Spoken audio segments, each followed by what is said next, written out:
Paz y bien, hermanos. La entrada de Jesús en la sinagoga de Israel. Homilía para el cuarto domingo del tiempo ordinario, el ciclo B, escuchando este año el Evangelio según San Marcos. Estamos en el capítulo primero, versículos 21 al 28. Y entran en Cafarnaúm, y al sábado siguiente entra en la sinagoga a enseñar. Estaban asombrados de su enseñanza porque les enseñaba con autoridad y no como los escribas. Había precisamente en la sinagoga un hombre que tenía un espíritu inmundo y se puso a gritar: ¿qué tenemos que ver contigo, Jesús Nazareno? ¿Has venido a acabar con nosotros? Sé quién eres, el Santo de Dios. Jesús lo increpó: cállate y sal de él. El espíritu inmundo lo retorció violentamente y dando un grito muy fuerte salió de él. Todos se preguntaron estupefactos: ¿qué es esto? ¿Una enseñanza nueva expuesta con autoridad? Incluso manda a los espíritus inmundos y lo obedece. Su fama se extendió enseguida por todas las partes, alcanzando la comarca entera de Galilea. Palabra del Señor.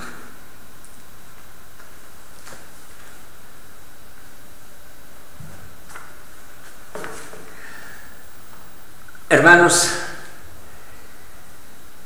cuando uno lee o escucha el Evangelio de Jesús, una simple escena de la vida del Señor que tiene su circunstancia y su sentido concreto es como el retrato de toda su persona.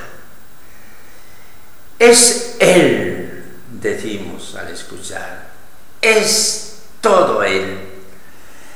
Y más cuando uno sabe cuál ha sido el principio y el final de la vida de Jesús, puede ver a Jesús todo entero como en una ráfaga luminosa siempre que aparece en escena.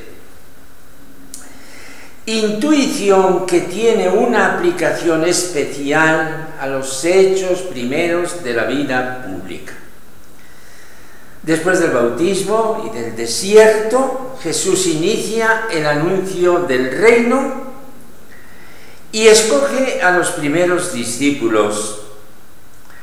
Entra un sábado en acción en la sinagoga de Cafarnaúm, la ciudad principal del lago de Galilea, que él había escogido, al menos al principio, como el centro de su campo de operaciones.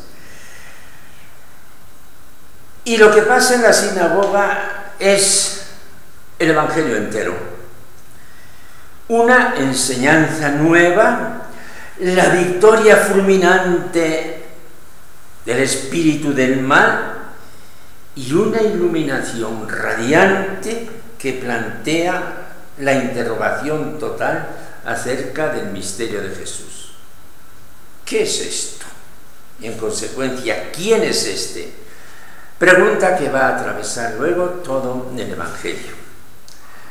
Sobre esta línea de pensamiento quisiéramos que fluyera esta homilía, que es catequesis, que es anuncio del Evangelio que renueva de una manera viviente nuestra vida. Y lo primero de todo, lo que el Evangelio llama enseñanza nueva.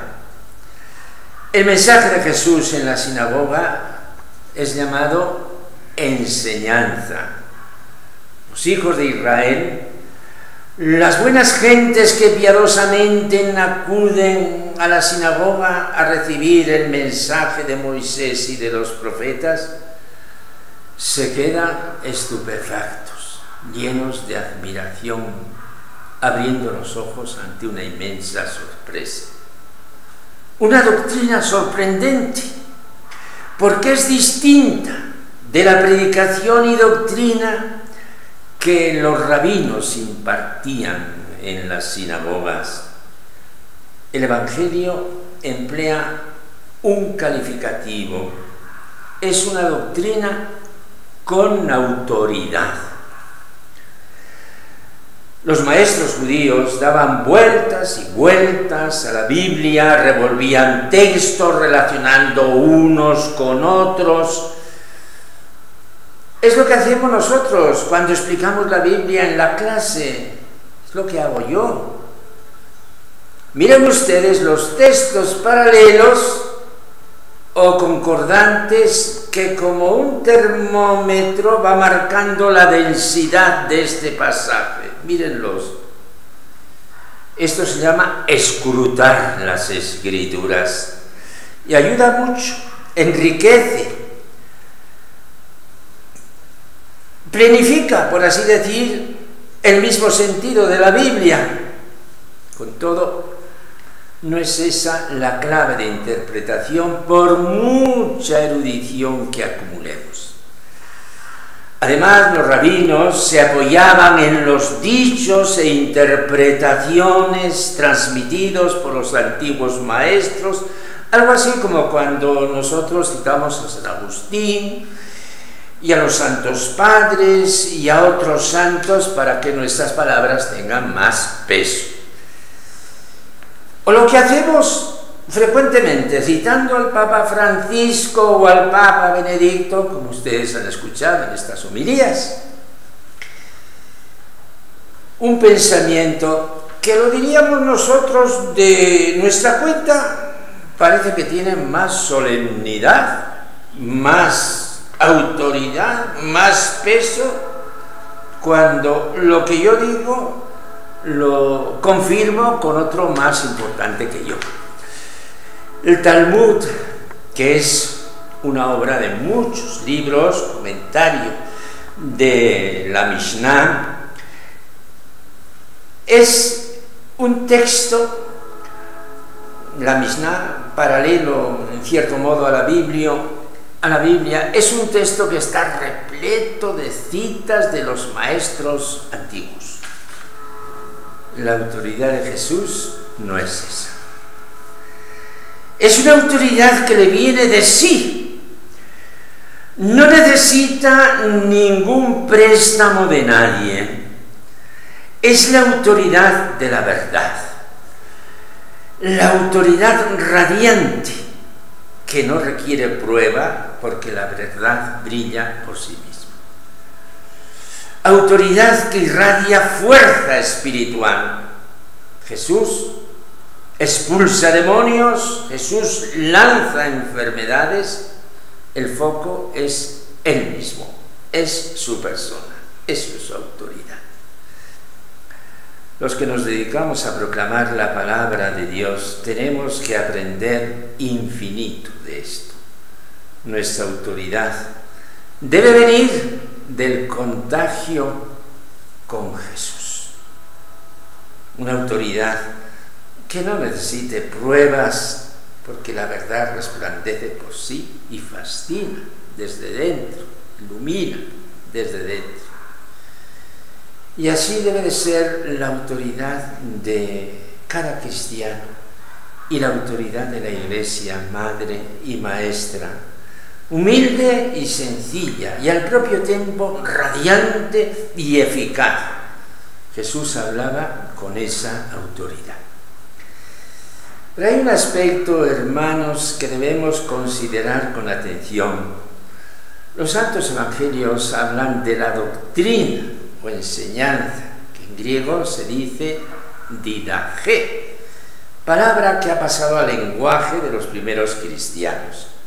Nuestra fe no es solo anuncio y profecía, es también enseñanza armónica, coherente, progresiva.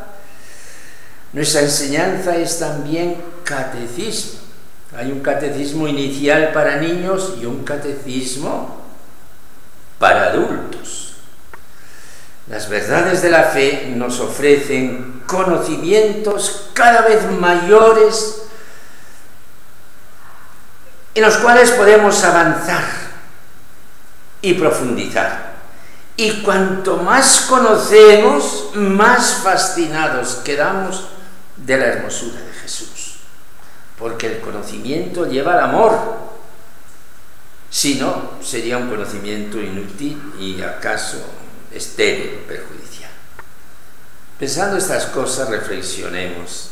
¡Qué gran déficit, hermanos, qué gran déficit de doctrina padecemos en nuestra fe católica! Un cristiano puede tener un doctorado en su especialidad y ser un ignorante en las cosas de la fe. Pero volvamos directamente al texto evangélico. Dice: ¿qué tenemos que ver nosotros contigo, Jesús Nazareno? Has venido a acabar con nosotros, sé quién eres, el Santo de Dios. De aquí surge el comentario de la gente: ¿pero qué es esto? Una enseñanza nueva expuesta con autoridad, incluso manda a los espíritus inmundos y le obedece. La enseñanza de Jesús, la didaje de Jesús y el anuncio de Jesús, que luego, con una palabra técnica, no la explicamos ahora, se ha de llamar el querigma, tienen dos efectos inmediatos. Jesús expulsa a los demonios y cura enfermedades. Son poderes inherentes a la predicación evangélica que Jesús da a sus apóstoles cuando los envía al mundo. El poderío del demonio ha sido derribado y entra el reino de Dios. Los enfermos curados son testimonio contundente de que el reino de Dios ha de ser vida, vida en plenitud, libre de esclavitudes. Todo esto aparece al comienzo y primicia de la vida de Jesús. Así es Jesús, así va a ser Jesús. ¿Qué es esto? ¿Quién es este? Los cristianos lo sabemos y lo confesamos. Este es Jesús, el viviente, nuestro Salvador. Este es Jesús, el amor y la compasión del Padre hacia nosotros. Este es Dios con nosotros. Este es el Jesús de nuestra celebración del domingo, queridos hermanos. Este es el Jesús de la Eucaristía. Señor Jesús, fuerza de Dios, victoria de Dios en mi corazón, yo creo en ti. Transfórmame en la vida que has traído al mundo. Haz que mi corazón irradie la frescura y la novedad que está presente en tu Evangelio. Amén.